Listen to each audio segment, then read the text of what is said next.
Yeah, very good morning to everyone. So this is your third problem under assessment of companies and a normal provision calculation. So here C Limited is a company in which public are substantially interested. So what is public are substantially interested? This is we already discussed in your theory part, and it showed a net profit of rupees 7,50,000 during 2018-19. So debits of profit and loss account. First one is donation paid to approved public charitable trust rupees 20,000. So paying any donation to any approved public charitable trust, this is not your business activity. So any expenses regarding non-business activity, that expenses we have to consider as disallowed expenses. So ಇದು ನಮಗೆ ಏನಾಗುತ್ತೆ disallowed expenses ಆಗುತ್ತೆ. So business related information, so business related expenses incurred ಆಗಿದ್ರೆ ಅಂತ expenses ನೀವು business expenses ಅಂತ treat ಮಾಡಿ ನಿಮಗೆ ಬರೋ ಇನ್ಕಮ್ ಅಲ್ಲಿ ಅದನ್ನ ನೀವು ಲೆಸ್ ಮಾಡಬಹುದು. ಬಟ್ ಡಿಸಲೋಡ್ ಎಕ್ಸ್ಪೆನ್ಸಸ್ ನ ನಾರ್ಮಲ್ ಪ್ರಾವಿಷನ್ ಕ್ಯಾಲ್ಕುಲೇಷನ್ ಅಲ್ಲಿ, ಅದರ್ವೈಸ್ PGBP ಕ್ಯಾಲ್ಕುಲೇಷನ್ ಅಲ್ಲಿ you should not consider. So ಇದನ್ನ ಕನ್ಸಿಡರ್ ಮಾಡಿದರೆ ನಿಮ್ಮ ಪ್ರಾಫಿಟ್ ಅಂಡ್ ಲಾಸ್ ಅಕೌಂಟ್ ಅಲ್ಲಿ ಅಂದ್ರೆ, so whatever you amount ನಿಮ್ಮ ಪ್ರಾಫಿಟ್ ಅಂಡ್ ಲಾಸ್ ಅಕೌಂಟ್ ಅಲ್ಲಿ ಡಿಡಕ್ಟ್ ಆಗಿರುತ್ತೋ ಡೆಬಿಟ್ ಸೈಡ್ ಅಲ್ಲಿ ಅಮೌಂಟ್ ನ we need to add back to our net profit. ಅರ್ಥ ಆಗ್ತಿದೆ. Next provision of income tax. So provision of income tax this is also disallowed. Family planning expenses, as we yesterday only we discussed expenses incurred by a company for purpose of promoting family planning among employees is allowed as deduction. So ಯಾವ ರೀತಿ deduction ಸಿಗುತ್ತೆ ಅಂದ್ರೆ 1/5 of the amount which is of capital nature is allowed in the year of deduction, and the remaining over the year succeeding 4 years ಅಲ್ಲಿ ಅದನ್ನ ನೀವು deduction ಆಗಿ ನೀವು ಅದನ್ನ ಕ್ಲೈಮ್ ಮಾಡಬಹುದು. ಹೇಗೆ ಅಂದ್ರೆ ಪ್ರೆಸೆಂಟ್ ಇಯರ್ ಅಲ್ಲಿ 1/5 ಡಿಡಕ್ಷನ್ ಆಗಿ ಅಲೋವಬಲ್ ಎಕ್ಸ್ಪೆನ್ಸಸ್ ಆಗಿ ನೀವು ಅದನ್ನ ಡಿಡಕ್ಟ್ ಮಾಡಬಹುದು. ನೆಕ್ಸ್ಟ್ 4/5 ನ ಡಿಸಲೋಡ್ ಎಕ್ಸ್ಪೆನ್ಸಸ್ ಅಂತ ಟ್ರೀಟ್ ಮಾಡಿ, 4/5 ನ ಮಾತ್ರ ಡಿಸಲೋಡ್ ಎಕ್ಸ್ಪೆನ್ಸಸ್ ಅಂತ ಟ್ರೀಟ್ ಮಾಡಿ ಅಮೌಂಟ್ ನ ಮಾತ್ರ ನೀವು ನೆಟ್ ಪ್ರಾಫಿಟ್ ಗೆ ಆಡ್ ಮಾಡಬೇಕು. Next capital expenditure on family planning, again family planning. So ಇದಕ್ಕೂ ಕೂಡ ಅದೇ ಪ್ರೊಸೀಜರ್ ಅಲ್ಲಿ ಕ್ಯಾಲ್ಕುಲೇಟ್ ಮಾಡಬೇಕಾಗುತ್ತೆ. Next credits to profit and loss account. So bad debts allowed earlier recovered during the previous year. So bad debts related to business activities, so ಅದನ್ನ allowed ಮಾಡಿದ್ರಂತೆ, so recovered ಮಾಡಿದ್ದಾರೆ. So recovered ಮಾಡಿರೋ ನಿಮ್ಮ credits ಅಲ್ಲಿ ತೋರಿಸಿದ್ದಾರೆ. So this is your business income. So ಇದು ನಮಗೆ allowable income ಆಗುತ್ತೆ. Next interest on bank deposit. Interest on bank deposit other head of income. So interest on bank deposit ಬರೋದು ನಮಗೆ income from other sources. So other head of informations ಕೊಟ್ಟಿದ್ದಾರೆ ಅಂದ್ರೆ income ನಮಗೆ ಡಿಸಲೋಡ್ income ಆಗುತ್ತೆ, otherwise inadmissible income ಆಗುತ್ತೆ. Next long term capital gain. Again long term capital gain comes under capital gain. So ಇದು ಕೂಡ other head of income. So ನಾವು PGBP calculation ಮಾಡುವಾಗ ಇದನ್ನ ಟ್ರೀಟ್ ಮಾಡೋದಿಲ್ಲ, ಬಟ್ ಟೋಟಲ್ ಇನ್ಕಮ್ ಮಾಡುವಾಗ ಈ ಎಲ್ಲಾ ಇನ್ಕಮ್ಸ್ ನಾವು ಆಡ್ ಮಾಡ್ಕೊಂತೀವಿ. ಅರ್ಥ ಆಗ್ತಿದೆ. So long term capital gain this is also other head of income.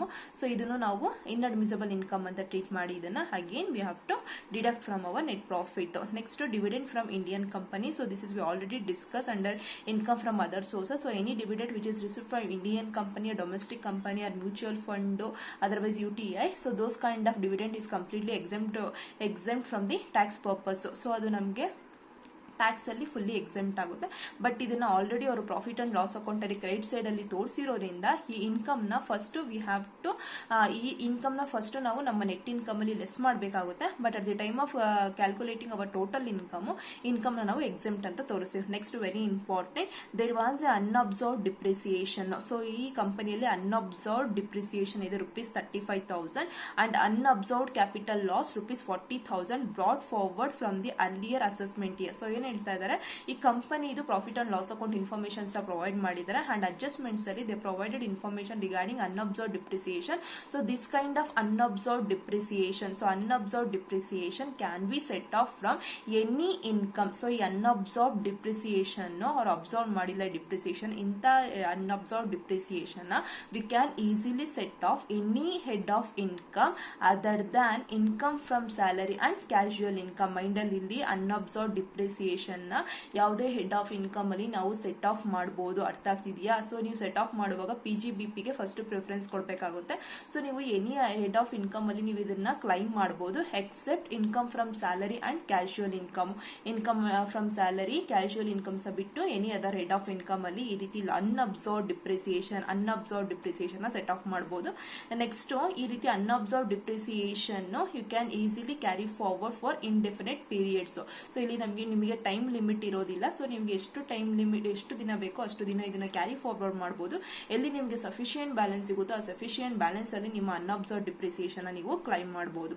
Next unabsorbed capital losses. Yes, unabsorbed capital losses set off against capital gains. So ನಿಮ್ಮ ಹತ್ರ capital gains ಇದ್ರೆ ಕ್ಯಾಪಿಟಲ್ ಗೇನ್ಸ್ ಅಲ್ಲಿ unabsorbed capital losses ನ ನೀವು set off ಮಾಡಬಹುದು. So here compute total income and tax liability of a company for the assessment year 2019-20. So ಅರ್ಥ ಆಯ್ತಾ? So first we have to calculate PGPP calculate ಆದ್ಮೇಲೆ ನಾವು ನಮ್ಮ ಹತ್ರ ಇರೋ ಅನ್ಅಬ್ಸರ್ವ್ಡ್ ಡಿಪ್ರಿಸಿಯೇಷನ್ ಸೆಟ್ ಆಫ್ ಮಾಡಬೇಕಾಗುತ್ತೆ. ನೆಕ್ಸ್ಟ್ ಟೋಟಲ್ ಇನ್ಕಮ್ ನ calculate ಮಾಡಬೇಕು.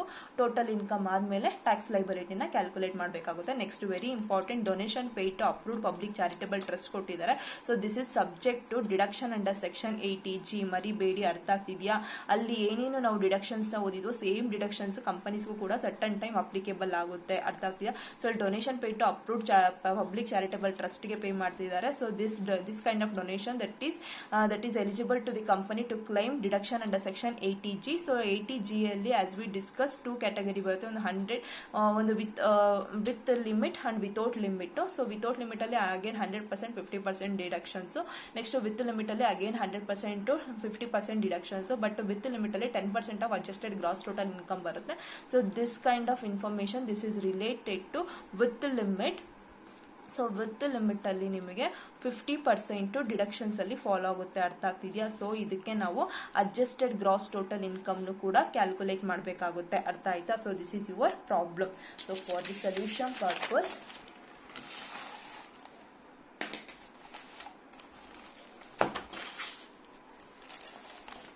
so first one, write down computation of total income and tax liability of the company for the assessment year 2019-20. First write down particulars and amount. First we have to calculate PGBP. ಅರ್ಥ ಆಗ್ತಿದೆಯಾ? So PGBP ಗೆ so according to format, so format ಪ್ರಕಾರನ ಬರಿಬೇಕು. Net profit as per profit and loss account. So net profit as per profit and loss account ಅವ್ರು ನಮಗೆ provide ಮಾಡಿರೋ information 7,50,000. So write down 7,50,000. Next we have to add any disallowed expenses ಇದ್ರೆ ನಿಮ್ಮ profit and loss account ಅಲ್ಲಿ ಆ disallowed expenses ನ add ಮಾಡಬೇಕು. And ಏನಾದ್ರೂ ಅಲೋಬಲ್ ಇನ್ಕಮ್ಸ್ ಇದ್ರೆ ಅದನ್ನು ಕೂಡ ಆಡ್ ಮಾಡಬೇಕಾಗುತ್ತೆ. ಸೊ ನಮ್ಮ ಈ ಪ್ರಾಬ್ಲಮ್ ಅಲ್ಲಿ ಯಾವುದೇ ಅಲೋಬಲ್ ಇನ್ಕಮ್ಸ್ ಇಲ್ಲ. ಸೊ ಡಿಸಲೋಡ್ ಎಕ್ಸ್ಪೆನ್ಸಸ್ ಇದೆ. So first disallowed expenses is donation paid to approved public charitable trust. So first write down donation paid to approved charitable trust. So pay ಮಾಡ್ತಿರೋ donation ಇಷ್ಟು 20,000. Next provision for income tax. Provision for income tax. So that is also disallowed expenses 1 lakh. Next as we discuss family planning. So family planning ಅಂತ ಬಂದಿದ್ದಷ್ಟೇನೆ. So 1/5 ನಿಮಗೆ allowed expenses ಆಗುತ್ತೆ. Next 4/5 ನಿಮಗೆ ಡಿಸಲೋಡ್ expenses ಆಗುತ್ತೆ. So ಇಲ್ಲಿ family planning 25,000 expenses incurred ಆಗಿದೆ. So 25,000 ಅಲ್ಲಿ 25,000. So 25,000 ಅಲ್ಲಿ 1/5 is allowed expenses. Next remaining 4/5 is disallowed expenses. ಅರ್ಥ ಆಗ್ತಿದ್ಯಾ? So 25,000 into 4/5. So 20,000 is disallowed expenses. So write down 20,000. Next again capital expenditure on family planning rupees 1 lakh. So again 1 lakh ಮೇಲೆ. So capital expenditure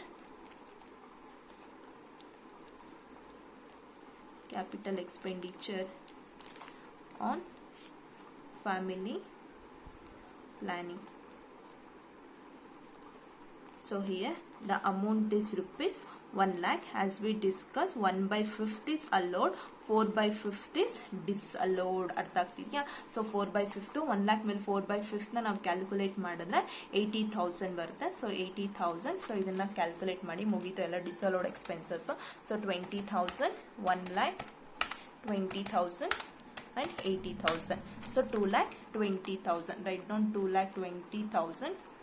Next we have to add to our net profit. The net profit is 7,50,000. So 9,70,000. Next we have to deduct less any disallowed income. So disallowed income otherwise allowable expenses ಇದ್ದರೆ ಆ allowable expenses disallowed ಇನ್ಕಮ್ಸ್ನ ನಾವು ನಮ್ಮ net ಪ್ರಾಫಿಟಿಂದ less ಮಾಡಬೇಕಾಗುತ್ತೆ. So here there are, so ಇಲ್ಲಿ disallowed ನಮಗೆ first ಎಲ್ಲ ಡೆಬಿಟ್ ಸೈಡ್ ಮುಗೀತು ಎಲ್ಲ ಕ್ಯಾಲ್ಕುಲೇಷನು. ನೆಕ್ಸ್ಟ್ ಕ್ರೆಡಿಟ್ ಸೈಡಲ್ಲಿ, ಸೊ ಕ್ರೆಡಿಟಲ್ಲಿ bad debts as we discuss, this is allowable, so allowable expenses. Next ಇದನ್ನು ಕನ್ಸಿಡರ್ ಮಾಡಿದ್ದಾರೆ ಆಲ್ರೆಡಿ ಪ್ರಾಫಿಟ್ ಆ್ಯಂಡ್ ಲಾಸ್ಗೆ, so no need to write again as less. ಅರ್ಥ ಆಗ್ತಿದೆಯಾ? ಸೊ ಇಲ್ಲಿ next interest other head of income, capital gain other head of income, dividend from Indian company other head of income. So ಈ ಮೂರು information ನಮಗೆ ಬೇರೆ head of income ಆಗಿರೋದ್ರಿಂದ ಇದನ್ನು disallowed income ಅಂತ ಟ್ರೀಟ್ ಮಾಡ್ತೀವಿ. ಅರ್ಥ ಆಗ್ತಿದೆಯಾ? So first one interest on bank deposit. So interest on bank deposits rupees 30,000. Next long term capital gain 1 lakh. Next dividend from Indian company.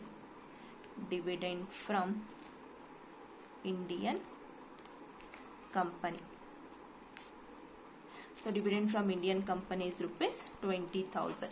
So 30,000, 20,000, 1 lakh. So 1,50,000. So 1,50,000 and 9,70,000 ಅಲ್ಲಿ deduct ಮಾಡಿದ್ರೆ 8,20,000. ಅರ್ಥ ಆಯ್ತಾ? So C 9,70,000 minus 1,50,000. So 8,20,000. So this 8,20,000 is 8,20,000. This is your PGBP before unabsorbed depreciation.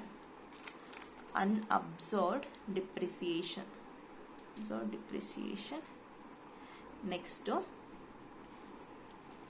unabsorbed depreciation. So here we have to deduct unabsorbed depreciation. Write down unabsorbed depreciation. So unabsorbed depreciation is rupees 35,000. So we have sufficient balance to set off this kind of losses.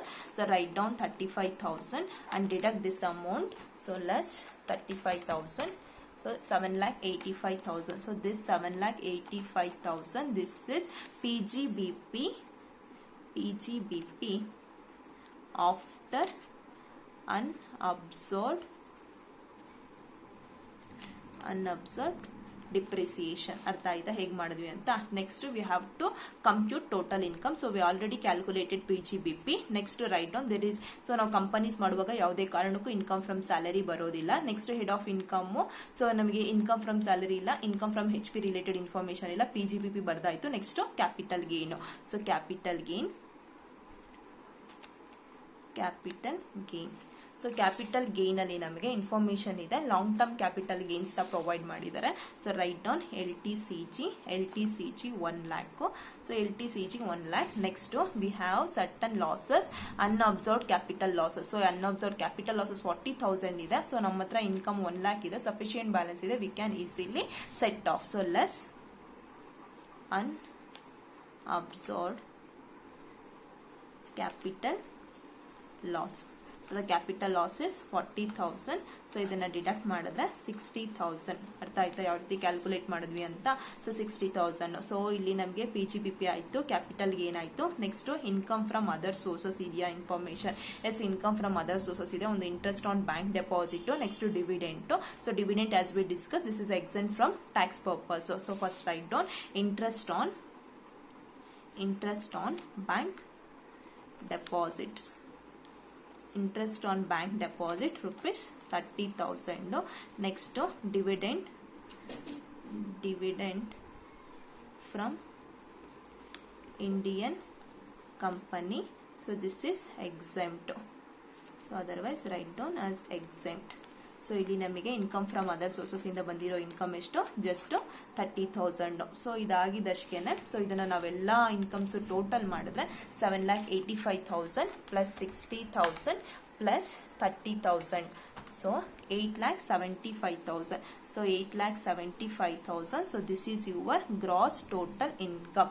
ಅರ್ಥ ಆಯ್ತಾ ಯಾವ ರೀತಿ calculate ಮಾಡಿದ್ರೆ? Same IT procedure, ಎಲ್ಲೂ ಕೂಡ change ಆಗಿಲ್ಲ. Next we have to deduction under section 80C to 80U. So deduction, so ಇಲ್ಲಿ deduction company eligibility ಇದೆ for claiming deduction. So claiming deduction is nothing but under section 80G. So write down deduction under section 80G for donation paid to approved, donation paid to approved charitable trust. So ಇಲ್ಲಿ ನಮಗೆ ನೀವೇನು actual pay ಮಾಡಿರೋದು amount 20,000. So actual ಮೇಲೆ with limit 50% ವರೆಗೂ ಮಾತ್ರ ನಿಮಗೆ donation ಸಿಗೋದು. So ಇಲ್ಲಿ ಆಕ್ಚುಯಲ್ ಅಮೌಂಟು 20,000 ಮೇಲೆ 50% ಕ್ಯಾಲ್ಕುಲೇಟ್ ಮಾಡಬೇಕು. ಅರ್ಥ ಆಗ್ತಿದೆಯಾ? ಸೊ 20,000 ಮೇಲೆ 50% ನೀವು ಕ್ಯಾಲ್ಕುಲೇಟ್ ಮಾಡಿದ್ರೆ 10,000. So write down 10,000 or maximum limit. So the maximum limit is nothing but 10% of adjusted gross total income. ಅರ್ಥ ಆಗ್ತಿದೆಯಾ? ಸೊ ಇವಾಗ adjusted gross total income ನಾವು ಕ್ಯಾಲ್ಕುಲೇಟ್ ಮಾಡಬೇಕು. As we discuss under IT, for the purpose of adjusted gross total income, we have to deduct certain incomes from our gross total income. So gross total income LTCG ಇದ್ರೆ less ಮಾಡಬೇಕು, STCG under section 11A ಇದ್ರೆ less ಮಾಡಬೇಕು, casual incomes ಇದ್ರೆ deduct ಮಾಡಬೇಕು, income referred section 115A B ಅಂತ ಬರ್ತಿತ್ತಲ್ವಾ, ಆ incomes ಇದ್ರೆ deduct ಮಾಡಬೇಕು. Next deduction under section 80C to 80U. So ನಾವು ಮಾಡ್ತಿರೋ ಪ್ರಾಬ್ಲಮ್ ಅಲ್ಲಿ ನಮಗೆ ಯಾವುದೇ ಇನ್ಫಾರ್ಮೇಶನ್ಸ್ ಇಲ್ಲ, ಇರೋದು ಜಸ್ಟ್ LTCG ನ ಮಾತ್ರ ನಾವು ಡಿಡಕ್ಟ್ ಮಾಡಬೇಕು. As we discuss, the gross total income is 8,75,000 and LTCG is 60,000. So ನಿಮ್ಮ ಎಲ್ಲ ಇನ್ಕಮ್ ಲೆಸ್ ಆಗುತ್ತೆ. ಸೊ 8,75,000 ಅಲ್ಲಿ 60,000 ಡಿಡಕ್ಟ್ ಮಾಡಿದ್ರೆ 8,15,000. So this is your adjusted gross total income. ಅರ್ಥ ಆಗ್ತಿದೆಯಾ? ಸೊ 8,15,000 ಅಲ್ಲಿ 8,15,000. ಸೊ 8,15,000 ಮೇಲೆ 10% ನ ಕ್ಯಾಲ್ಕುಲೇಟ್ ಮಾಡಿದ್ರೆ ನೀವು, ಸೊ ನಿಮಗೆ 81,500 ಆಗುತ್ತೆ. 81,500. ಸೊ ಇವೆರಡು ಇನ್ಕಮ್ ಅಲ್ಲಿ ವಿಚ್ ಎವರ್ ಈಸ್ ಲೆಸ್ ಅಂದ್ರೆ ಕ್ವಾಲಿಫೈಡ್ ಆಗೋ ಅಮೌಂಟು 10,000. ಸೊ 10,000. ಸೊ ಈ 10,000 ನಿಮ್ಮ ಗ್ರಾಸ್ ಟೋಟಲ್ ಇನ್ಕಮ್ ಅಲ್ಲಿ ಡಿಡಕ್ಟ್ ಮಾಡಿದ್ರೆ, ಸೊ ಗ್ರಾಸ್ ಟೋಟಲ್ ಇನ್ಕಮ್ ಇದ್ದು 8,75,000. So 8,75,000 minus 10,000. So 8,65,000. 8,65,000. So this is your total income. Next, finally, we already computed total income. Next, we have to calculate tax liability. As we discussed, the tax liability, if company income more than 250 crores agidre 30% barutte, less than 250 crores andre 25% barutte. LTCG ge separate, LTCG ge direct 20% applicable ಆಗ. So ನಮ್ಮ problem ಅಲ್ಲಿ capital gain LTCG ಇದೆ. So ಇಲ್ಲಿ ನಮಗೆ ನಮ್ಮ problem ಅಲ್ಲಿ LTCG income ಬಂದು 1 lakh, ಸಾರಿ LTCG income ಅಲ್ಲಿ ಅನ್ಅಬ್ಸರ್ವ್ಡ್ ಲಾಸಸ್ ನ ಲೆಸ್ ಮಾಡಿದೀವಿ. ಸೊ 60,000, ಈ 60,000 ಮೇಲೆ ಮಾತ್ರ ಕಂಪ್ಯೂಟ್ ಮಾಡಬೇಕಾಗುತ್ತೆ. This is income. ಅರ್ಥ ಆಗ್ತದೆ? 60,000 ಅಷ್ಟೇ ಇನ್ಕಮ್. ಲಾಸಸ್ ಇತ್ತು ಸೆಟ್ ಆಫ್ ಮಾಡಿದ್ವಿ. 60,000 ಇನ್ಕಮ್ ಮೇಲೆ ನಾವು ಟ್ಯಾಕ್ಸ್ ನ ಕ್ಯಾಲ್ಕುಲೇಟ್ ಮಾಡಬೇಕಾಗುತ್ತೆ. On capital gain 60,000. ಸೊ ಈ 60,000 ಮೇಲೆ, ಸೊ ಇಲ್ಲಿ ಇನ್ಕಮ್ ಅಮೌಂಟ್ 60,000 ಅಂತ ಬರೀರಿ. Next tax rate 20%. ಸೊ 60,000 ಮೇಲೆ ನೀವು 20% ನ ಕ್ಯಾಲ್ಕುಲೇಟ್ ಮಾಡಿದ್ರೆ ಸೊ 12,000 ಟ್ಯಾಕ್ಸ್ ಆಗುತ್ತೆ ನಿಮಗೆ. Next on remaining balance, so ನಿಮಗೆ ಬಂದಿರೋ ಟೋಟಲ್ ಇನ್ಕಮ್ ಎಷ್ಟು? Total income is 8,65,000. ಸೊ ಈ 8,65,000 ಅಲ್ಲಿ ನಿಮ್ಮ 8,65,000 ಅಲ್ಲಿ 8,65,000 ಅಲ್ಲಿ 60,000 ನ ಡಿಡಕ್ಟ್ ಮಾಡಿದ್ರೆ ರಿಮೈನಿಂಗ್ 8,05,000 ಮೇಲೆ 25% ನ ಪೇ ಮಾಡಬೇಕಾಗುತ್ತೆ. ಅರ್ಥ ಆಗ್ತಿದೆಯಾ? ಸೊ ಇಲ್ಲಿ ರೈಟ್ ಡೌನ್. ಸೊ 8,65,000 ಅಲ್ಲಿ 60,000 ನ ಡಿಡಕ್ಟ್ ಮಾಡಿದ್ವಿ. ರಿಮೈನಿಂಗ್ 8,05,000. ಈ 8,05,000 ಅಮೌಂಟ್ ಮೇಲೆ ನೀವು 25% ನ ಕ್ಯಾಲ್ಕುಲೇಟ್ ಮಾಡಬೇಕಾಗುತ್ತೆ. ಸೊ ಇದ್ರ ಮೇಲೆ 25% ಅಂತ ಅಂದ್ರೆ ನಿಮಗೆ 2,01,250 ಬರುತ್ತೆ. 2,01,250. 2,01,250. ಸೊ ಇದನ್ನ ಆಡ್ ಮಾಡಿದ್ರೆ ಬೇಸಿಕ್ ಟ್ಯಾಕ್ಸ್ ಆಗುತ್ತೆ plus 12,000. So 2,13,250. 2,13,250 250. So this is your basic tax. Surcharge applicable ಆಗೋದಿಲ್ಲ. Surcharge will be applicable when incomes exceed rupees 1 crore and exceed rupees 1 crore ಆದ್ರೆ ಮಾತ್ರ ಸರ್ಚಾರ್ಜ್ ಅಪ್ಲಿಕೇಬಲ್ ಆಗೋದು. ಸೊ ಇಲ್ಲಿ ನಿಮ್ಮ ಹತ್ರ ನಿಮಗೆ ಬಂದಿರೋ total income just 8,65,000. So 1 crore exceed ಆಗಿಲ್ಲ, no surcharge. Next finally we have to add 4% of health and education. So ಇದ್ರ ಮೇಲೆ ನಾವು 4% ನ ಕ್ಯಾಲ್ಕುಲೇಟ್ ಮಾಡಿದ್ರೆ 4, ಸೊ 8,530. ನೆಕ್ಸ್ಟ್ ಇದು ಫೈನಲ್ ಆಗಿ ಆಡ್ ಮಾಡಿದ್ರೆ 2,13,250. So 2,21,780. So this is your tax liability. ಅರ್ಥ ಆಗ್ತಿದೆಯಾ? ಸೊ ಇಲ್ಲಿ ನಿಮಗೆ ಟೋಟಲ್ ಇನ್ಕಮು 2,65,000. ಅರ್ಥ ಆಯ್ತಾ? ಇದೇ ರೀತಿ ಮಾಡಬೇಕು. So this is your working note regarding adjusted gross total income. Please write down this notes. Next ಇದು ನಿಮ್ಮ ಸೊಲ್ಯೂಷನ್ ಪಾರ್ಟ್. ಅರ್ಥ ಆಯ್ತಾ ಹೇಗೆ ಮಾಡಿದ್ವಿ ಅನ್ನೋದು? So most of the questions ಇದೇ ರೀತಿ ಬರುತ್ತೆ ನಿಮ್ಮ ನಾರ್ಮಲ್ ಪ್ರಾವಿಷನ್ ಕ್ಯಾಲ್ಕುಲೇಷನಲ್ಲಿ. ಸೊ ನಿಮ್ಮ IT BT ಕ್ಯಾಲ್ಕುಲೇಷನ್ ಎಲ್ಲೂ ಕೂಡ ಚೇಂಜಸ್ ಇರೋದಿಲ್ಲ. ಅರ್ಥ ಆಗ್ತಿದೆಯಾ? ಯಾ, ಥ್ಯಾಂಕ್ ಯು.